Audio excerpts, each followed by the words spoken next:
Eh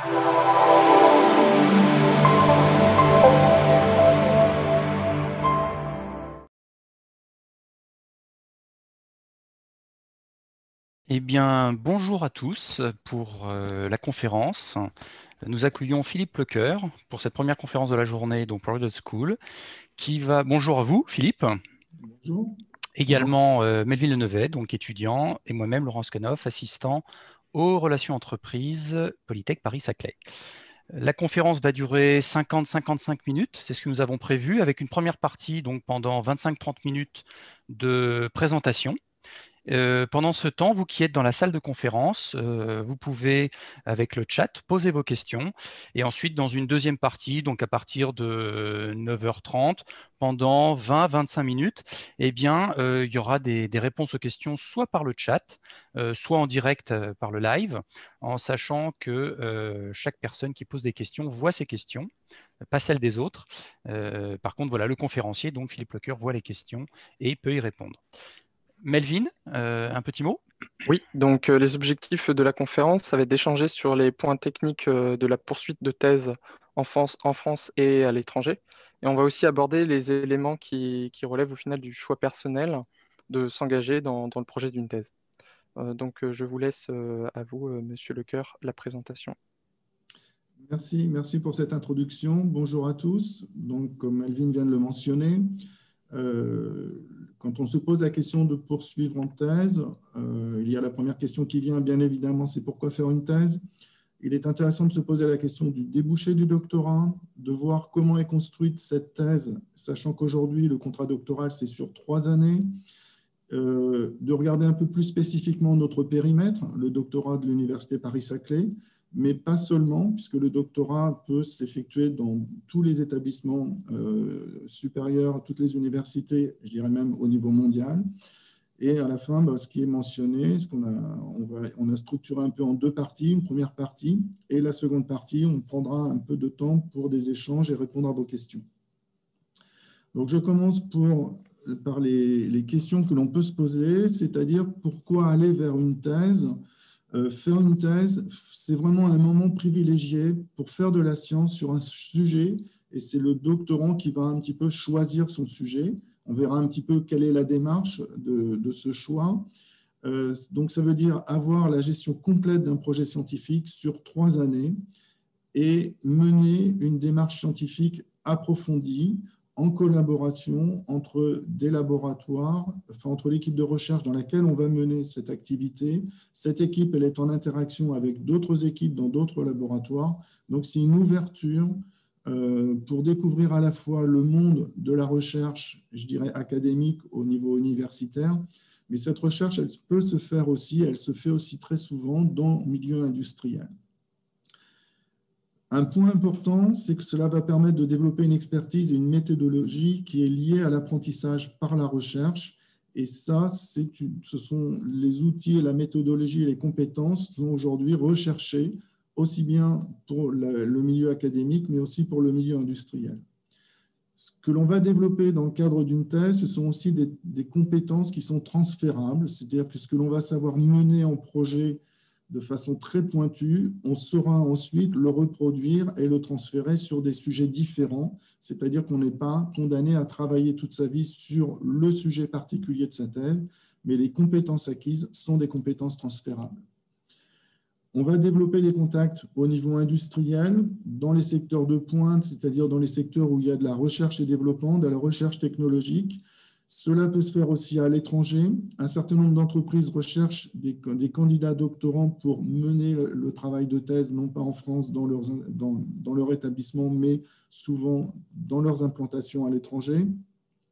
Et donc, on va renforcer comme ceci ces chances de travailler dans un domaine ciblé à l'issue de la thèse. Et enfin, un point qui est extrêmement important sur le doctorat, c'est le seul diplôme qui a une reconnaissance internationale. C'est-à-dire que lorsqu'on a un doctorat, on est reconnu au même niveau dans tous les pays au niveau mondial. Donc, ce que je viens de mentionner, le doctorat référence internationale, je vous ai mis un article de presse un peu ancien, où on voit Cédric Villani qui, lors d'un échange avec des collègues indiens, rappeler et mentionner l'importance du doctorat, puisque c'est vraiment le passeport international au niveau diplôme pour aller travailler aussi bien aux États-Unis, en Asie ou dans tout autre pays. Alors, quelle est la plus-value du doctorat? Je vous ai remis ici une enquête qui avait été faite auprès des doctorants et de voir un petit peu comment ils identifiaient la plus-value de leur doctorat. Donc, 64% dans cette enquête, comme vous le voyez, des doctorants avaient un projet professionnel qui était défini au moment de la soutenance, c'est-à-dire qu'ils savaient vers quoi ils voulaient s'orienter après les 3 ans de thèse. 79% qui étaient en emploi se déclaraient satisfaits de leur situation professionnelle, et on verra un petit peu vers quel type de situation professionnelle on peut aspirer et prétendre lorsque l'on fait une thèse. Donc, ce qu'il mentionnait aussi, c'est que les compétences acquises pendant le doctorat étaient vraiment la plus-value forte de leur activité. Et là, vous voyez, vous avez presque 90% indiqué que les compétences acquises étaient réellement importantes. La formation avant le doctorat, un certain nombre de doctorants considéraient que c'était aussi une part importante pour pouvoir mener ce doctorat et en termes de plus-value. Le fait d'avoir une activité de publication, lorsque vous allez faire un doctorat, vous allez être amené à publier dans des revues scientifiques, donc ce qui veut dire que vous allez avoir à mettre en place une stratégie et une rigueur au niveau de la rédaction, au niveau de la soumission. Ces publications seront dans des revues internationales à comité de lecture, c'est-à-dire que des collègues à l'étranger vont de façon complètement confidentielle relire et demander des corrections des articles. Vous allez aussi participer à une mobilité à l'étranger, soit au travers de conférences, soit aussi au travers vous pouvez être amené dans le cadre de la thèse à aller mener des expériences à l'étranger. Typiquement, si vous travaillez sur un grand instrument, c'est-à-dire un instrument type Soleil, eh bien, des équipements non disponibles à Soleil, on va les trouver aux États-Unis à Argonne, on va les trouver sur Bessy à Berlin. Donc, ce type de thèse vous amène à voyager assez régulièrement. Donc, sachant qu'actuellement, ça complique un petit peu la situation à cause du Covid, mais des solutions sont bien évidemment en place. Vous allez avoir des missions complémentaires, je reviendrai dessus. La possibilité dans le doctorat d'aller mener des missions qui peuvent être des missions d'enseignement, qui peuvent être des missions en lien avec l'aspect valorisation de la recherche. Donc, vous pouvez consacrer 20% du temps de votre doctorat à des missions complémentaires. La mobilité internationale, on va la trouver aussi en France, et il y a moyen aussi d'aller mener des expériences chez des collègues dans d'autres laboratoires. Vous avez aussi la possibilité d'être invité à venir présenter vos travaux de thèse. Ça se fait souvent en 3e année. On va faire venir dans des équipes de recherche des travaux qui ont été menés dans une autre université, chez d'autres collègues, pour s'enrichir mutuellement sur les résultats. Et puis, il y a énormément d'autres aspects qui sont, donc tout ce qui était marqué haute, vous voyez que c'est assez peu. Et donc, globalement, vous avez une petite vision comment les doctorants ont vu l'apport de leur doctorat au travers de ce sondage. Donc, naturellement, ce n'est pas exhaustif. Naturellement, il faut faire attention. C'est un sondage fait sur toutes les disciplines. Et donc, il y a naturellement, entre les disciplines, les poids respectifs vont être différents si vous faites une thèse dans le domaine en sciences sociales ou si vous faites une thèse dans le domaine scientifique. En termes de débouchés, le doctorat est une réelle plus-value pour l'emploi. Donc là, j'ai repris une enquête officielle qui était l'emploi 2016, donc, qui est une enquête qui est menée au niveau de la région Île-de-France. Donc, vous retrouvez l'université Paris-Saclay, vous retrouvez les différentes universités à la date de 2016. Hein, certaines d'entre elles sont devenues depuis l'université de Paris, etc. Et ce que l'on voit, c'est que à 1 an après le doctorat, on a 2% d'étudiants qui ont créé des entreprises. Donc, ce qui à l'époque était assez peu, c'est quelque chose qui est en croissance. Et donc, 81% d'étudiants étaient en emploi. Et à 3 ans, vous avez un taux d'emploi qui est à 92%. Après, à l'issue de la thèse, lorsque l'on regarde un petit peu en détail les sondages, ce que font les étudiants, il y a aussi des étudiants qui décident après la thèse d'aller mener une vie en dehors du contexte d'une recherche scientifique ou du milieu de la recherche, et qui vont aller travailler, qui peuvent devenir enseignants, par exemple dans le secondaire. Enfin, tous les profils de vie existent, et ce qui montre bien que la thèse n'est pas un entonnoir définitif, mais vous avez bien évidemment une liberté, une latitude à l'issue de la thèse. Mais globalement, on voit qu'à 3 ans, le taux d'emploi est extrêmement élevé, et ce qui est en cohérence avec l'apport des compétences de la thèse. Alors, si on rentre un petit peu plus dans les détails de cette enquête de 2013, qui est diffusée sur l'Île-de-France en 2016, donc il y a 56% d'hommes, 44% de femmes. Donc, vous voyez que la parité, on s'en rapproche. Alors, naturellement, là, c'est toutes disciplines confondues. Quand on regarde dans les disciplines, il y a des écarts un peu plus importants, mais ça fait partie aussi des choses auxquelles on veille. On aimerait voir une parité dans tous les secteurs de la recherche. Donc, au printemps 2016, c'est-à-dire après 3 années d'expérience à l'issue de ces thèses, le taux d'emploi des docteurs, il est à 92%, ce que je mentionnais tout à l'heure. 42% des docteurs sont en emploi à l'international, donc principalement Europe, États-Unis. Il y a aussi des emplois en Asie. Il y a des gens qui prennent des postes, soit de post-doctorants, soit d'assistants professeurs dans des universités, aussi bien aux États-Unis, en Asie, Amérique latine, un petit peu moins en Afrique et un peu moins en Océanie. Mais c'est des proportions, enfin, c'est des taux que l'on voit évoluer doucement, mais avec une croissance. 59% des docteurs employés dans l'enseignement supérieur et la recherche publique. Donc, on en reparlera. Lorsque l'on s'oriente vers une carrière académique, très souvent, on va commencer par une période de CDD. Et puis, vous aviez 33% qui étaient en CDI. Le salaire moyen, je vous les ai rappelés pour les différents postes. J'en redirai un mot dans quelques minutes. 23% des docteurs sont employés hors recherche, donc majoritairement en CDI. Ce sont des gens qui ont un doctorat et qui vont aller occuper un poste de cadre dans des secteurs d'activité qui peuvent être extrêmement diversifiés. 18% des docteurs sont employés en recherche et développement dans le privé, majoritairement en CDI. Et donc, cette recherche et développement, vous avez autour de vous des exemples. Il y a le centre de recherche de Thales Research and Technology qui est juste à côté à Palaiseau. Vous avez le centre de recherche de Safran, qui est Safran Tech, qui est positionné juste à Châteaufort. Vous avez le centre de recherche EDF qui est juste à côté. Donc, vous avez ces centres de recherche vont recruter des doctorants pour les embaucher comme jeunes chercheurs dans leurs équipes pour continuer à développer leur recherche en interne. Et donc, on a ces 18%. Vous avez aussi 3% de personnes qui ont créé leur entreprise. Et donc, on voit de plus en plus des jeunes docteurs qui à l'issue de leur thèse, vont construire une entreprise qui peut être typiquement une start-up. Alors, en termes de salaire, vous voyez qu'il y a des différences. Les différences de salaire, la fonction publique, les salaires répondent à une grille officielle. Et il est connu que les salaires dans la fonction publique sont légèrement inférieurs aux salaires que vous aurez dans le privé. Et vous voyez que les salaires d'embauche, quand vous êtes en R&D, vous êtes de l'ordre de grandeur de 48 kg. Donc ça, c'est un salaire moyen. Ça dépend de la taille du groupe, de la convention collective.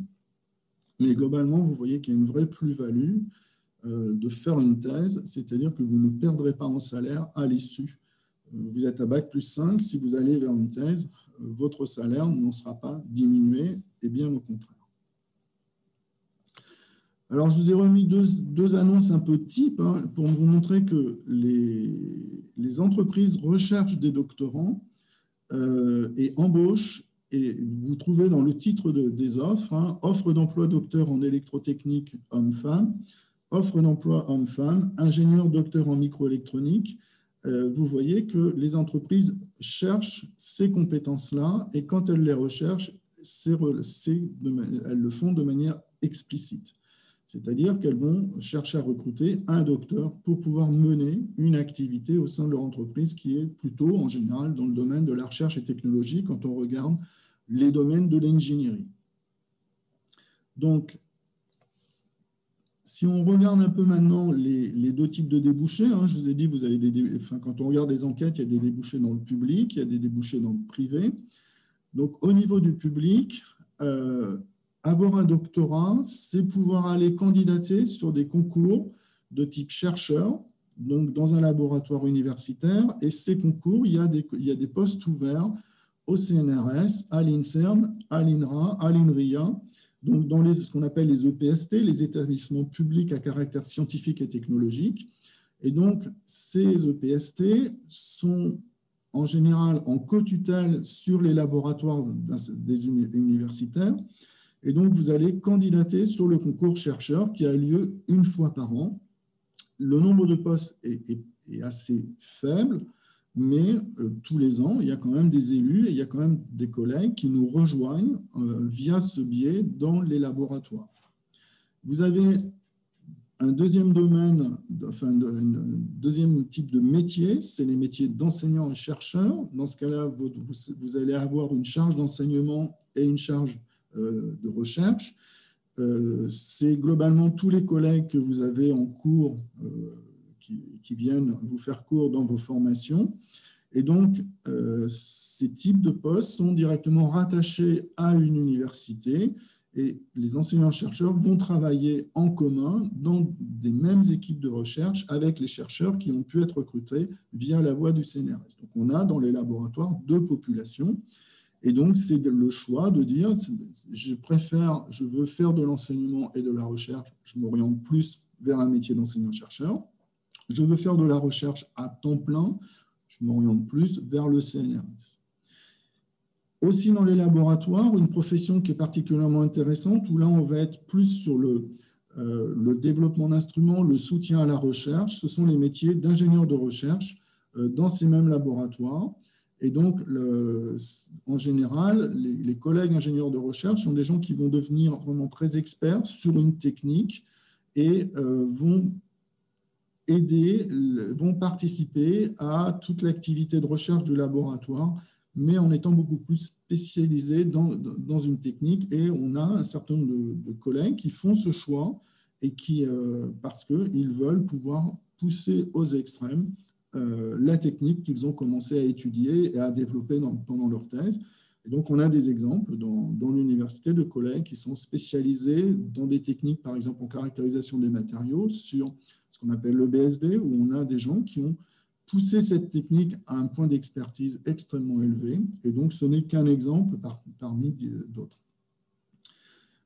On peut être recruté sur des postes individuels. Les postes individuels, c'est des postes qui sont directement, il y a l'ouverture d'un poste et on va candidater sur ce poste. Donc ça, c'est ce que l'on va trouver dans les EPIC, établissements publics à caractère industriel et commercial. C'est le CEA, le CNES, l'ONERA, la SNCF, c'est-à-dire qu'à un moment, le CEA, le CNES ou l'ONERA ou la SNCF vont dire, voilà, j'ai besoin de ce profil de chercheur dans mes équipes, et j'ouvre un poste, et là, ce n'est plus un concours. Cette fois-ci, vous candidatez de manière ciblée sur un poste. Alors que dans le cas des recrutements enseignants-chercheurs et chercheurs, on est sur un concours, et donc, ce qui veut dire que chaque année, il y a les périodes de concours, donc qui sont ciblées dans le temps. Donc, ça veut dire que les concours au niveau du public sont plutôt à partir du printemps, début de l'année jusqu'à la fin du printemps. Les postes individuels sont ouverts toute l'année. Vous pouvez trouver un poste sur lequel vous allez candidater au mois de novembre au niveau du CEA et au mois de février au niveau de l'ONERA.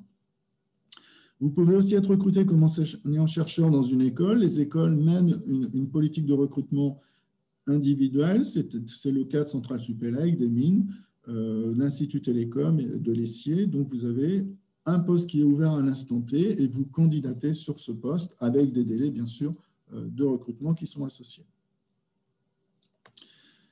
Maintenant, si vous allez vers le secteur privé, donc je vous en ai déjà dit quelques mots, le secteur privé et les entreprises, c'est des métiers d'ingénieur de recherche et développement, des métiers d'ingénieur expert et des métiers de consultant scientifique. Donc, dans les centres privés, il y a aussi il y a un petit peu deux grandes typologies qui ont déjà été un peu mentionnées, c'est aller travailler dans un grand groupe industriel ou aller travailler plutôt sur des diffuser de la recherche dans des PME. Donc, un docteur dans une PME va venir enrichir de façon très rapide le tissu de l'entreprise. Et puis, il y a aussi la possibilité de rentrer dans une start-up. Beaucoup de start-up aujourd'hui recherchent des jeunes docteurs parce qu'ils ont déjà l'expérience de la formation par la recherche et ils sont à même à aider rapidement à développer des produits qui sont les produits cibles de cette nouvelle start-up.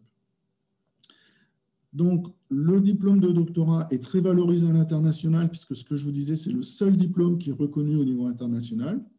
Donc, on a des collègues qui peuvent très bien aller rejoindre une université à Singapour, au Japon, etc. Vous avez des compétences pointues, une expérience de conduite de projet sur 3 ans. Vous êtes prisé dans les entreprises et les centres de recherche privés. Et vous êtes considéré comme équivalent, quand vous sortez avec un doctorat, à tout ce qui est diplôme d'ingénieur et des grandes écoles d'ingénieurs. Donc, ça veut dire que le doctorat vous donne accès aux mêmes typologies de postes. Alors, en France, c'est le seul, on a une non-reconnaissance du doctorat dans les conventions collectives. C'est assez spécifique de la France, mais les choses évoluent puisque aujourd'hui, et vous l'avez vu dans les éléments que je vous ai donnés, les industriels cherchent de plus en plus à embaucher des docteurs. Et dans les centres de recherche que j'ai mentionnés, ça représente plus de 60-70% des embauches, c'est-à-dire que ces centres de recherche veulent alimenter leur recherche et souhaitent recruter des doctorants. Alors, les débouchés du doctorat, il y a la possibilité à un moment, si vous voulez vous orienter vers des carrières académiques, il faut prendre en compte que vous allez avoir certainement une phase de transition. Et pour rentrer au CNRS ou rentrer dans le milieu académique, très souvent, vous allez avoir 1 ou 2 ans de post-doctorat qui vont être requis pour consolider le dossier de candidature sur ce type de poste. Donc, vous allez être soit chercheur contractuel dans un laboratoire différent de celui de la thèse. Donc, le CNRS ne recrute pas dans le laboratoire les gens qui ont fait leur thèse dans ce laboratoire. Très souvent, vous allez faire un postdoc à l'étranger. Donc, majoritairement, je dirais, c'est l'Europe et les États-Unis. Il y a aussi des collègues qui font des postdocs au Japon, d'accord, dans des environnements de recherche qui sont culturellement assez différents, mais vous avez accès à tous ces laboratoires parce que vous avez un diplôme reconnu à l'international. C'est indispensable pour une carrière au CNRS et je dirais que c'est un prérequis très fort pour les carrières d'enseignants-chercheurs. Donc, à l'issue de quoi, ces post-doctorats, en général, sont des postes temporaires avec des salaires qui sont potentiellement attractifs suivant le pays dans lequel vous allez aller. Il existe une autre façon d'avoir cette phase de transition, c'est de passer par un poste d'attaché temporaire d'enseignement et de recherche.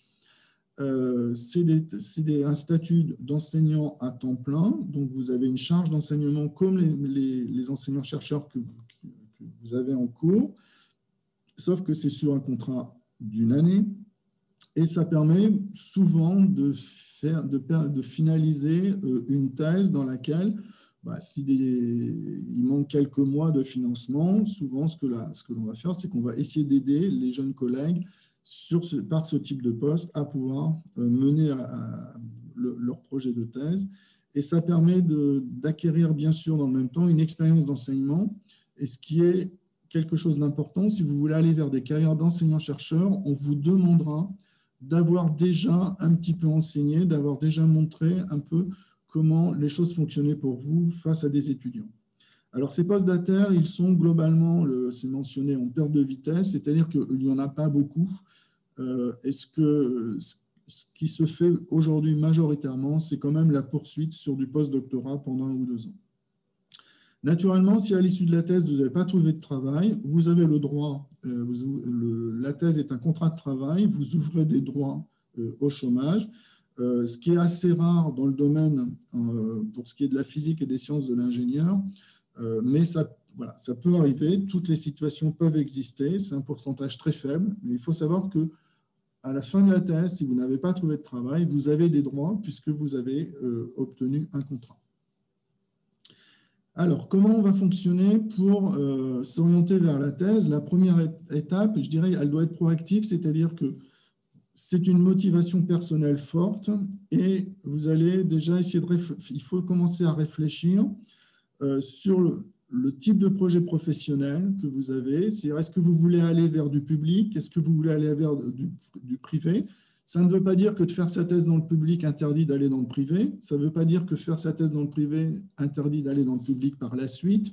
Mais ça permet quand même de sonder l'environnement dans lequel vous envisagez d'évoluer professionnellement. Donc, faire une thèse dans le public permet de voir si on se sent bien dans cet environnement-là pour poursuivre une carrière derrière.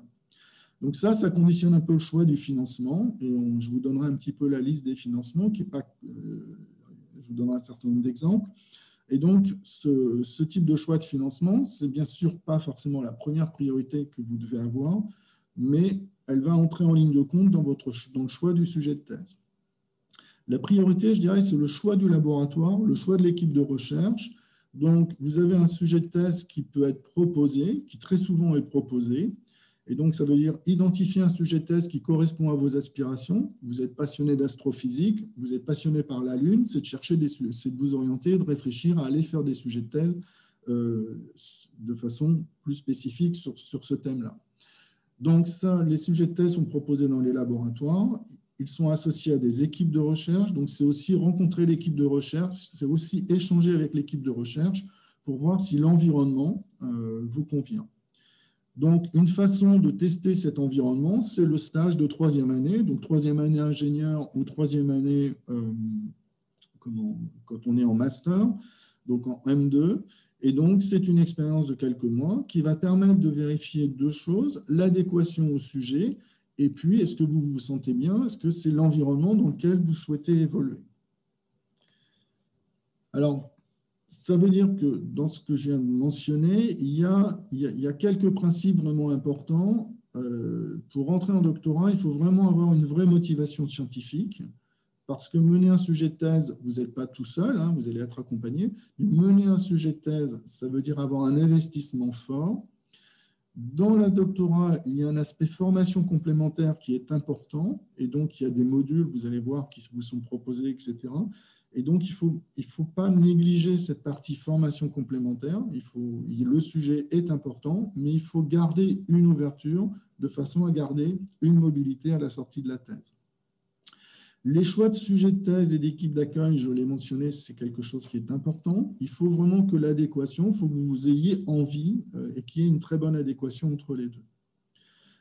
D'emblée, il faut réfléchir à construire votre projet professionnel entre 3 et 5 ans pour vraiment avoir, d'une part, le doctorat au bout de 3 ans et pouvoir, dans les premières années après la thèse, exploiter complètement les compétences que vous avez acquises. Donc, ça veut dire que c'est quelque chose… Alors, vous allez être salarié sur toutes ces années, hein, entre 3 et 5 ans, vous êtes salarié, mais ça veut dire que vous projetez de progresser sur les 5 prochaines années.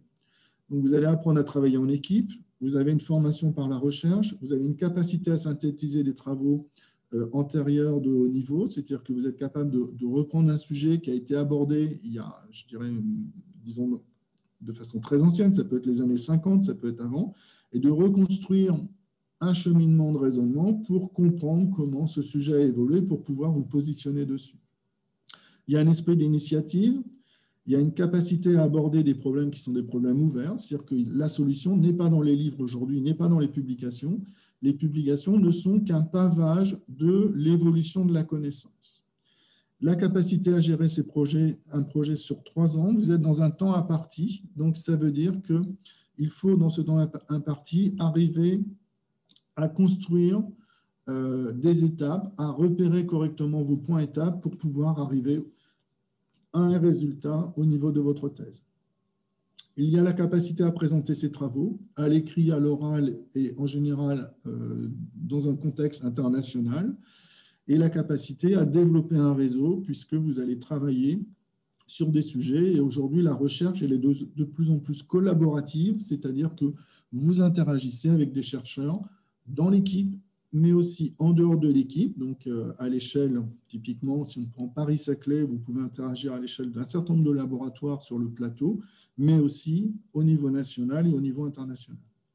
Donc, globalement, j'insiste, s'engager en doctorat, il faut arriver à construire quelque chose avec une stratégie de formation et une stratégie pour construire son socle professionnel avec l'ambition d'aller vers les métiers que l'on a évoqués. Alors, maintenant, comment va se dérouler cette thèse? Donc, je vais reprendre un petit peu. Vous êtes actuellement dans la phase où vous réfléchissez à est-ce que je poursuis en thèse? Pour poursuivre en thèse, il faut être conscient qu'il y a différents acteurs qui vont être présents, qui vont vous accompagner. C'est-à-dire que ce n'est pas une boîte noire, je rentre en thèse et je ne sais pas ce qui va se passer. Les choses sont très bien structurées aujourd'hui pour tout ce qui est du domaine des sciences en général, enfin dans tous les domaines. La thèse est très bien accompagnée et je vais vous donner les éléments maintenant. La première chose, c'est que le doctorant, il va choisir son sujet de thèse et dans 90% des cas, 80% de cas, ça vient d'un directeur de thèse, donc une personne qui est habilitée à diriger des recherches, qui définit le sujet de thèse. Ce sujet de thèse, il s'intègre dans un laboratoire, c'est-à-dire que le directeur du laboratoire a validé que le sujet de thèse correspondait bien aux thématiques du laboratoire. Alors, il ne s'agit pas il n'y a aucune notion de censure, c'est simplement s'assurer que le laboratoire a les moyens de donner les moyens en équipement et en fonctionnement pour pouvoir mener ce sujet de thèse. C'est-à-dire que vous ne soyez pas face à un sujet de thèse où il n'y a pas les outils pour mener la thèse. Donc, on arrive à l'étape où le doctorant regarde et discute, échange et va choisir son sujet de thèse. Et donc, une fois que vous avez choisi le sujet de thèse, le directeur de l'école doctorale va s'assurer que les conditions scientifiques, matérielles et financières sont réunies. Donc, vous voyez, il y a une deuxième étape de validation à ce niveau pour que le candidat puisse mener l'ensemble des travaux et que ça puisse conduire à la préparation d'une thèse dans de très bonnes conditions. Et enfin, le chef d'établissement, donc pour l'Université Paris-Saclay, c'est la présidente de l'université, donc ici, actuellement nous avons Sylvie Retailleau, donc qui est la responsable légale, donc qui est chef d'établissement. Donc, toute la thèse est aujourd'hui complètement cadrée au niveau national, c'est-à-dire que faire votre thèse à Paris-Saclay ou faire votre thèse à Montpellier ou à Limoges ou dans tout endroit dans une université française, vous avez la même structure, vous avez le même accompagnement et vous avez un diplôme qui est national et reconnu à l'international. Alors, en termes de financement, donc la question on l'a abordée un petit peu, je vous ai dit, voilà, si vous voulez aller plus vers l'industrie, si vous voulez aller plus vers l'académique, il y a beaucoup de sources de financement sur les doctorats. Quelle que soit la source de financement à laquelle vous allez accéder pour votre bourse, donc on peut prendre par exemple le contrat doctoral, c'est un financement du ministère de l'Enseignement supérieur et de la Recherche. Vous avez les conventions industrielles de formation par la recherche, ce qu'on appelle les bourses CIFRE. Vous avez au niveau du CNRS, alors il y avait les bourses de docteur-ingénieur, il y en a très très peu aujourd'hui, mais vous avez par exemple au CEA des bourses internes au CEA. Donc, l'ensemble de ces financements vous garantissent tous de la même manière le fait que vous allez être salarié et que vous allez avoir un contrat doctoral. C'est-à-dire que vous êtes tous mis, tous les doctorants, quel que soit le mode de financement, sont mis sur un pied d'égalité. Alors, il y a une chose qui change entre ces contrats, c'est que vous pouvez avoir des petits écarts de salaire suivant le type de financement que vous allez obtenir. Donc, il existe aussi d'autres types de financements qui sont des financements sur contrat, c'est-à-dire que les chercheurs dans l'équipe ont obtenu un contrat, par exemple de l'Union européenne sur un contrat européen. Dedans, il y a des financements qui sont prévus pour accueillir un doctorant. Le financement sert à financer le doctorant, mais vous êtes sur un contrat doctoral, c'est-à-dire que c'est complètement transparent pour vous, vous êtes sur un pied d'égalité, quel que soit le mode de financement du point de vue statutaire. Alors, le contrat doctoral, c'est un vrai contrat de travail, c'est un CDD à temps plein. Et il est sur 36 mois. Donc, un CDD simplement parce que vous êtes sur une durée limitée qui est portée à 36 mois. C'est un contrat unique et identique à tous les établissements publics d'enseignement supérieur ou de recherche, donc ce que je mentionnais, c'est-à-dire quel que soit le mode de financement, que vous alliez faire votre thèse au CEA, à l'ONERA ou que vous alliez dans une université, vous aurez exactement le même type de contrat. Il est ouvert aux doctorants qui sont inscrits en première année de thèse depuis moins de 6 mois. Donc, ça veut dire que ce contrat doctoral, vous allez de facto y accéder.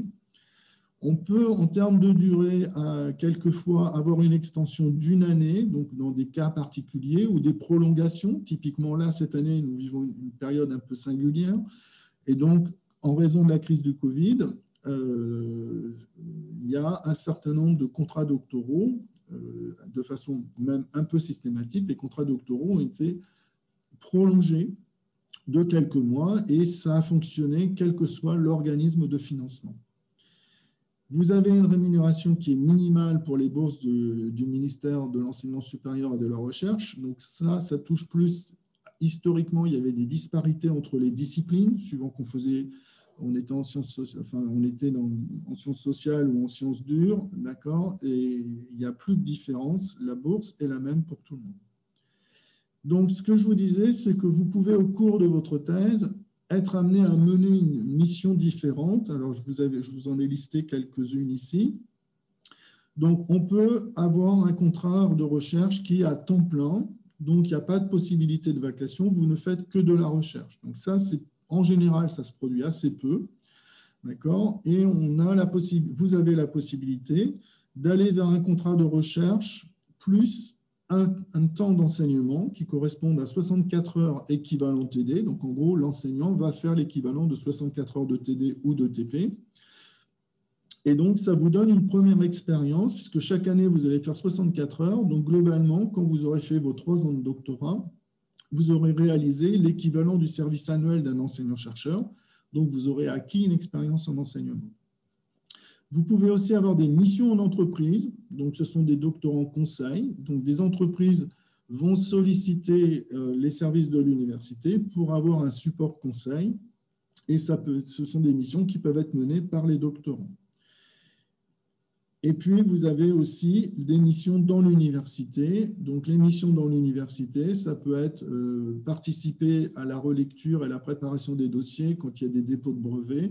Il y a un certain nombre de missions comme ceci dans l'université. Vous pouvez aussi avoir des missions sur l'ouverture au public, typiquement travailler sur l'interaction avec le public au niveau des structures de l'université, avec la MIS par exemple, etc. Donc, on peut avoir des contrats doctoraux dans lesquels il y a ce temps qui est consacré à une mission un petit peu différente de l'objectif et du quotidien du travail de recherche. Alors, comment se passe l'obtention des bourses de doctorat pour les bourses du ministère? Donc, les bourses sont allouées aux doctorants, aux directeurs de recherche et aux laboratoires. Donc, ça va se passer sur l'intérêt scientifique du sujet, le CV du candidat, les notes de master entrent en ligne de compte.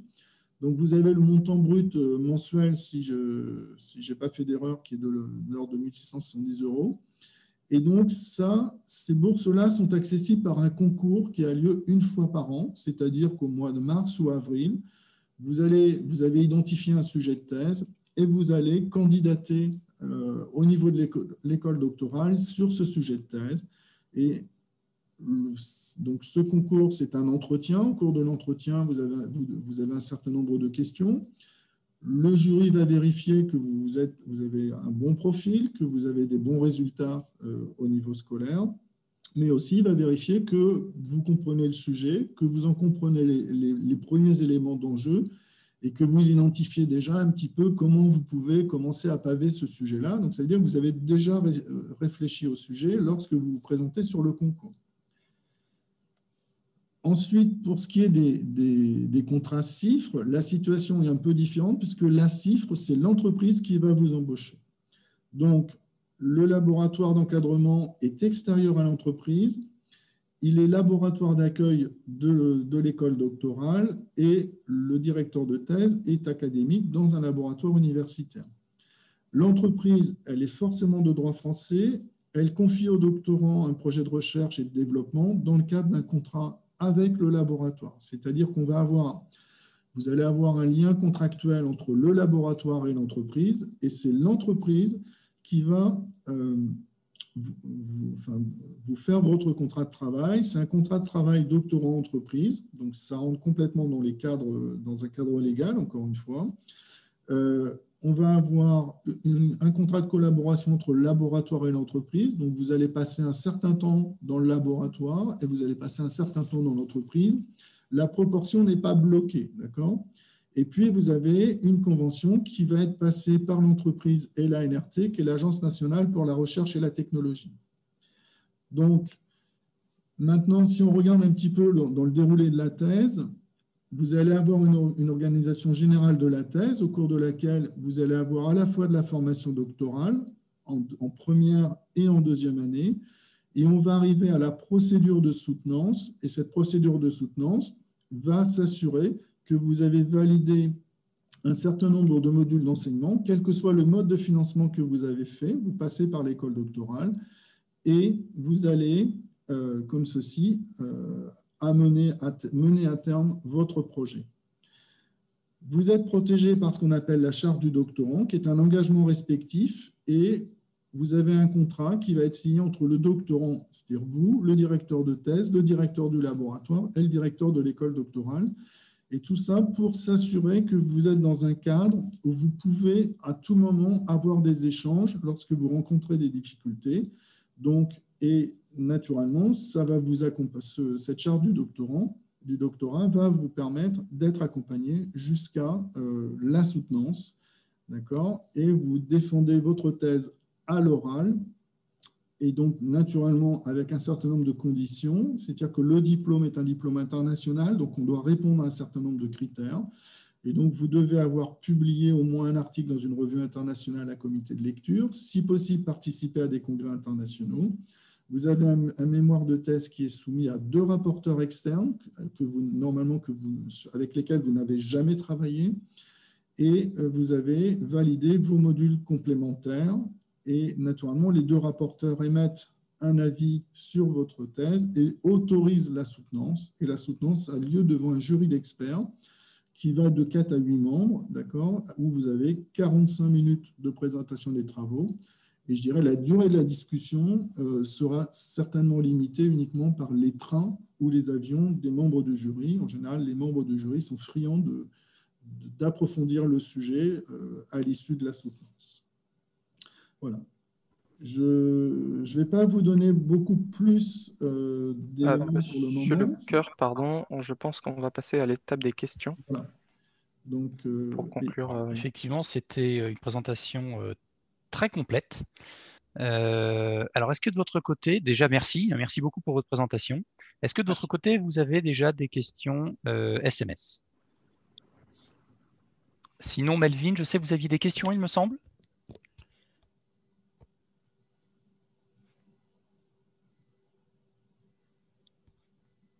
Melvin, je crois qu'on ne vous entend pas. Melvin, votre micro. Pardon, excusez-moi. Allez-y, je vous en prie. Alors, pour l'instant, il n'y a pas de questions sur la plateforme de la part des spectateurs. Alors, je crois que vous en aviez en termes de rapporteur, c'est ça, il me semble, vous en aviez noté. Oui, c'est ça, exactement. Alors, allez-y, c'est vous qui allez faire l'interview auprès de Philippe. Voilà, c'est ça. Donc, je voulais avoir... ma question, c'est à propos du master de recherche.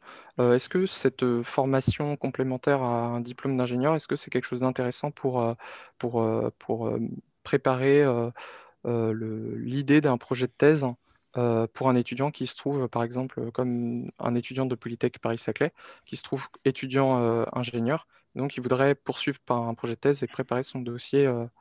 Est-ce que c'est une compétence, un diplôme qui est intéressant vis-à-vis des jurys de sélection pour les écoles doctorales? Alors, là, vous parlez du double diplôme, c'est-à-dire qu'en dernière année, l'élève ingénieur va venir s'inscrire en double diplôme dans un master recherche.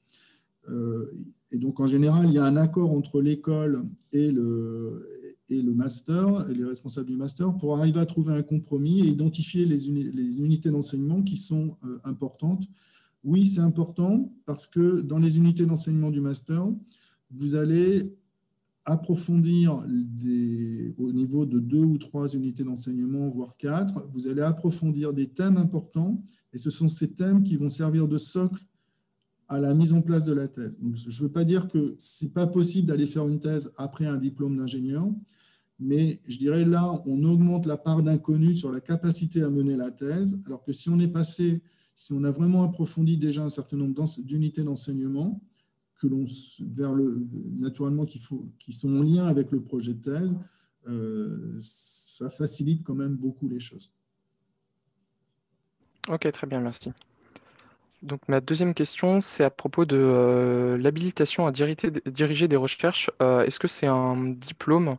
C'est une habilitation qui est intéressante pour développer, par exemple, sa carrière professionnelle. Est-ce que c'est un diplôme qui est intéressant par exemple, pour une carrière dans le privé, dans la recherche privée? Alors, l'habilitation à diriger les recherches, c'est au niveau national aujourd'hui un diplôme qui vous autorise à encadrer officiellement des doctorants. Tant que vous n'avez pas l'habilitation à diriger des recherches, vous ne pouvez être que co-encadrant ou, sur dérogation exceptionnelle, pouvoir encadrer un doctorant. Donc, cette habilitation à diriger les recherches, elle est aussi importante dans le domaine privé, puisque ça va permettre, par exemple, et c'est ce que l'on voit avec des collègues, typiquement dans des centres de recherche, hein, si vous êtes à l'ONERA, que vous prenez un doctorant, si vous n'avez pas l'habilitation à diriger la recherche, vous allez avoir un directeur de recherche que vous allez aller chercher dans un laboratoire sur une thématique qui correspond à votre thématique. Ça alourdit un petit peu la façon de fonctionner. Ce qui peut être intéressant, c'est d'avoir cette collaboration, mais d'être vraiment le directeur de thèse officiel et donc d'avoir l'habilitation à diriger les recherches. Et donc, l'habilitation à diriger les recherches, ça veut dire aussi ensuite être rattaché à une école doctorale.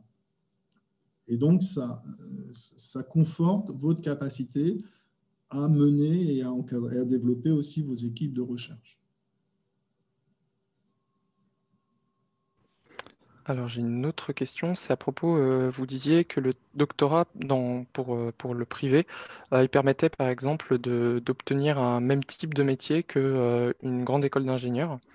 Est-ce que au final, c'est à propos de l'encadrement d'un projet de recherche, le doctorat, est-ce qu'il y a des cours qui sont dispensés par exemple par l'école doctorale liés au management de projets de recherche de manière poussée, je veux dire, s'il y a des projets de recherche qui nécessitent euh, des recrutements pour soutenir le projet, est-ce que c'est un aspect qui est abordé dans les écoles doctorales? Alors, il y a des modules, il y a des modules dans les écoles doctorales. C'est des modules qui, en général, au niveau de l'organisation, il y a beaucoup de formats sur les modules qui sont proposés. Mais oui, on peut trouver des modules qui sont en lien avec la notion management, recrutement, etc.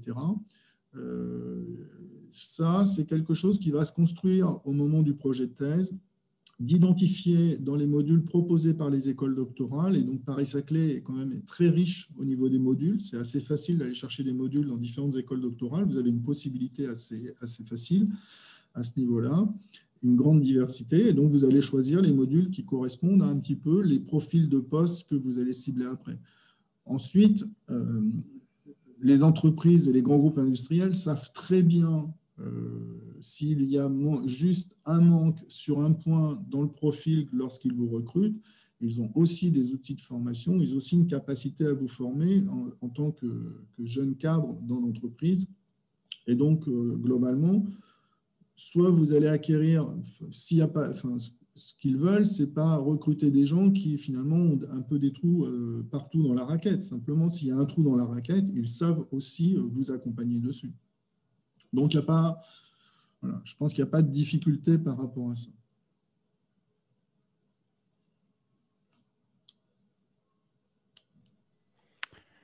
Très bien, Melvin, est-ce que vous avez d'autres questions?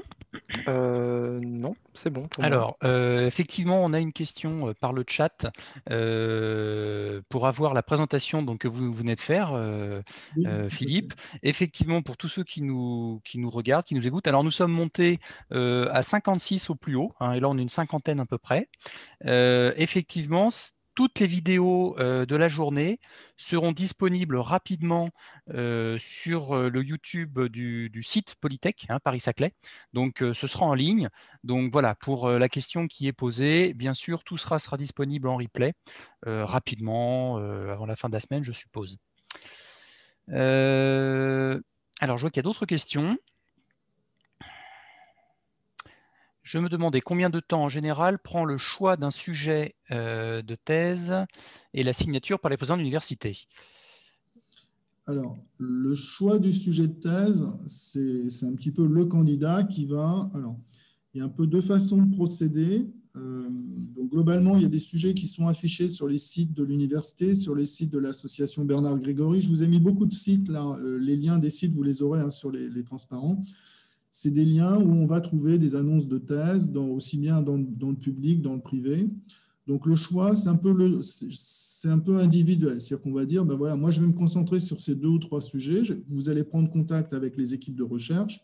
Et naturellement, la question à poser à l'issue des premiers entretiens, c'est de dire, bon, est-ce que je suis un candidat qui vous intéresse? Est-ce qu'on peut envisager de travailler ensemble?